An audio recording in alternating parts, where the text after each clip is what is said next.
گناہوں کی عادت چھڑا میرے مولا۔ میرے بہن بھائیوں کے رشتے نہیں ہوتے۔ میرا بھائی گزارش یہ ہے کہ ایک تو سمجھنے کی کوشش کرو کہ جب رشتے کا وقت ہوتا ہے نا، اس وقت ہم کوشش نہیں کرتے۔ او جی لڑکی پڑھ رہی ہے، او جی لڑکا پڑھ رہا ہے، جب عمر زیادہ ہو جاتی پھر رشتے نہیں آتے۔ ایک قاعدہ ہے۔ اسی لیے ہمارے دیہاتوں میں پہلے یہی رواج تھا کہ لڑکی لڑکا بالغ ہوئے بس فوراً رشتہ کر، چاہے وہ 15 سال میں بالغ ہو جائیں، چاہے 16 سال میں ہو جائیں، چاہے جب بالغ ہو۔ میرے خود والد صاحب کو رشتہ ہوا نا، میرے جو نانا مرحوم تھے نا بہت بڑے عالم تھے،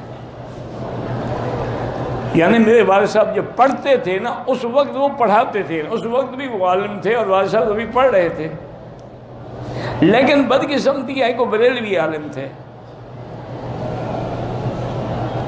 اور میرے والد صاحب دیوبند سے پڑھ کے آئے، جوانی بھی تھی، تازہ علم بھی تھا، تو آپ جناب تقریریں کرتے ان کے خلاف، اور وہ اتنے بڑے عالم تھے اور متقی پرہیزگار اور اتنا خوبصورت آدمی تھا۔ میں نے تو نہیں دیکھا اپنے نانا کو، لوگ کہتے ہیں جو زندہ ہے وہ کہتے ہیں کہ حضرت کپڑا سر پہ چہرے پہ ڈال کے بیٹھتے تھے، باہر جاتے تھے تو ایسے تھوڑا سا کپڑا کھینچ دیتے تھے چادر کا کہ کوئی لڑکی یا عورت دیکھ کے فتنے میں مبتلا نہ ہو جائے۔ اتنا خوبصورت آدمی تھا۔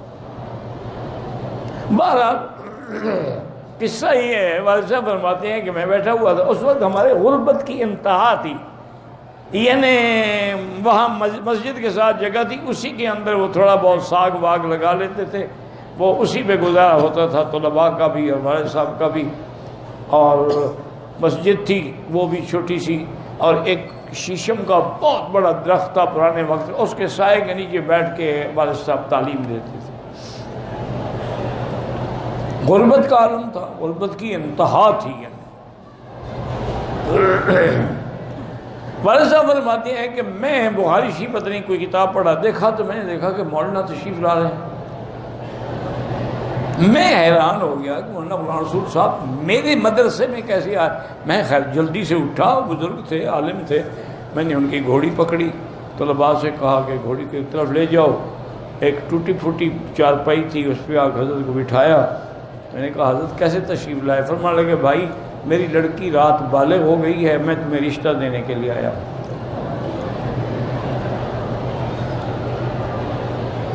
میں نے کہا حضرت کیا کہہ رہے ہیں آپ؟ ٹھیک ہیں، ہوش میں ہیں؟ کیوں کیا ہو گیا؟ میں نے کہا حضرت آپ تو مجھے کافر کہتے ہیں کہ دیوبندی ہے اور یہ کافر ہے اور یہ وہابی ہے، کافر کو لڑکی دینے آئے ہیں آپ؟ کہہ رہے ہیں شرم نہیں آتی؟ میں تمہارے پاس چل کے آیا ہوں، اب میں اپنی لڑکی کسی جاہل کو دے دوں؟ ٹھیک ہے تم وہابی ہو تو ہوتے رہو، لڑکی تو میں نے عالم کو دینی ہے نا کسی کو، اور یہاں اور عالم ہے کوئی نہیں، بس کل آ جاؤ اور اپنا نکاح کر کے اپنی بیوی کو لے جاؤ۔ یہ لوگ تھے۔ حالانکہ اس وقت بھی ہمارے نانا جو تھے وہ اس زمانے کے لکھ پتی لوگوں میں شمار ہوتے تھے، لاکھوں روپے انہوں نے لوگوں کو دیے ہوئے تھے تجارت کے لیے۔ الحمدللہ اکثر تو کھا گئے، کسی نے شاید واپس بھی کر دیے ہوں، جو ہم نے سنا ہے، اور ہمیں تو پتہ کوئی نہیں ہے۔ تو اصل میرا بھائی یہی ہے کہ لڑکی بالغ ہو، لڑکا بالغ ہو، شادی کر دو، کوئی جھگڑا نہیں ہوگا۔ اور دوسری بات یہ ہے کہ آئیڈیل نہ ڈھونڈے کرو کہ جی ایسا لڑکا ہو، قد اتنا ہو، سمارٹ ہو، پکا بے حیا ہو، لباس انگریزی پہنتا ہو، کھانا انگریزوں کی طرح کھاتا ہو، دین کے قریب نہ جاتا ہو، کبھی کبھی شراب بھی ڈرنک کر لیتا ہو، تو اب ایسے رشتے ڈھونڈو تو پھر تو وہ تو نہیں ملیں گے جناب۔ اسی لیے وہ بھی ایسی لڑکیاں ڈھونڈتے ہیں کہ جو ہمارے ہاتھ میں ہاتھ دے کے بازاروں میں جائیں، شام کو کلب میں جائیں، شام کو ڈانس کریں، اور ہمارے ساتھ بیٹھ کے ہوٹلوں پہ کھانے کھائیں، ہمارے دوستوں کو انٹرٹین کریں۔ وہ بھی ایسی عورتیں ڈھونڈتے ہیں۔ الخبیثات للخبیثین والخبیثون للخبیثات، قرآن ہے کہ بری عورتیں جو ہیں وہ برے مرد ڈھونڈتی ہیں، اور برے مرد جو ہیں بری عورتیں ڈھونڈتے ہیں۔ یہ تو اللہ کا قرآن ہے۔ تو اس لیے رشتے نہیں ہوتے میرے عزیز۔ باقی اب اس کا علاج کیا ہے؟ اس کا علاج یہ ہے کہ سارے گھر والے 3 دفعہ سورۃ الرحمن اول آخر درود شریف پڑھ کے دعا کیا کریں، انشاءاللہ رشتے ہو جائیں گے۔